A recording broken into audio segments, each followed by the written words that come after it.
Hey everybody, this is Juneberry wine part 3. This is the first racking. So this has been 9 days since we pitched the yeast.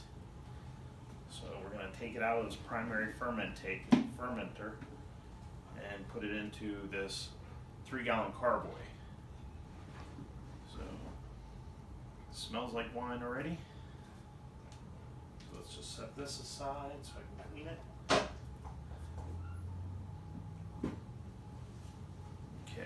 So the first thing we want to do is squeeze all the juice out of all these bags, and I'll take the spent berries and we'll end up giving those to the chickens and they can have a little treat. So I've already taken steps to sterilize everything with Star San, like always, and I prefer racking multiple times because I use it as my clarifying method too. It really helps naturally clarify the wine. There are additives you can add to clarify it at the end, but if you rack it, once a week or once every 2 weeks, you can actually clarify your wine pretty well. That's pretty dry. And that's really reduced the size of those berries. These bags were full when we started. I'm just going to set that there for now. Alright, let's squeeze the juice out of this one. And the yeast has been in here doing its job. It's starting to smell like alcohol. And the foam,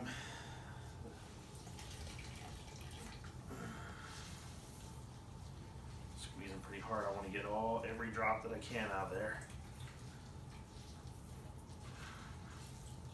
Squeeze as hard as I can without ripping the bag, at least. Whoops, sprayed it on myself.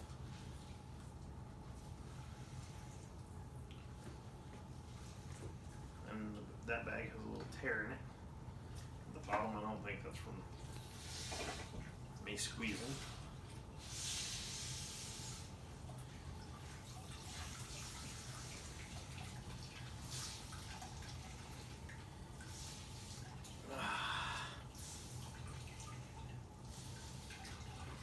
And I stirred this about 3 times over the 9 days. I didn't stir it as much. I think I punched it down maybe 4 times.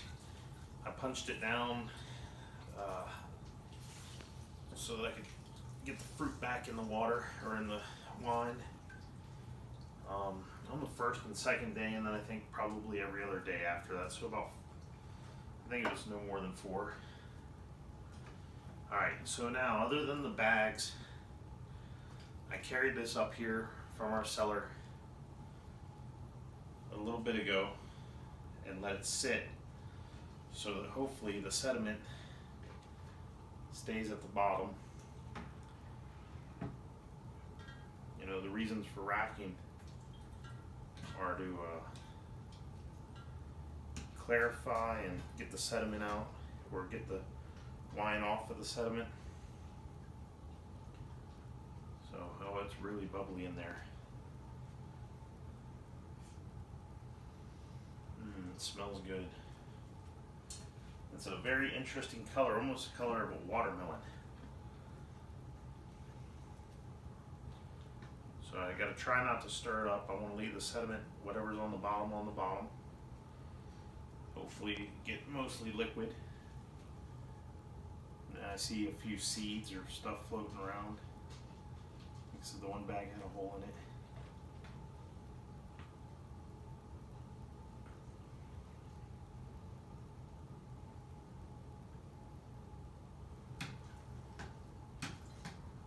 That siphon running good. Sometimes making wine when it's still fermenting, trying to use a siphon to move it, there will be bubbles in the siphon, and it'll actually stop the action of the siphon if you don't have it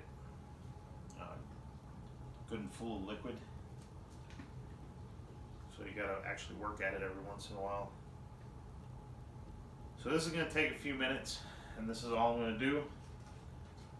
Once I get this siphoned over to here, I'm gonna go ahead and add my top and my airlock. And that's it. I'll put it back in the basement for another week or so, and then rack it again. And the next time I rack it, it'll just go from carboy to carboy, and do that until I stop seeing any action in the wine. And then I'll give it a little bit longer in the carboys to settle, make sure the sediment comes out, and then we'll bottle it. So those are the next steps coming up. Thanks for watching. Have a great evening. Thank you.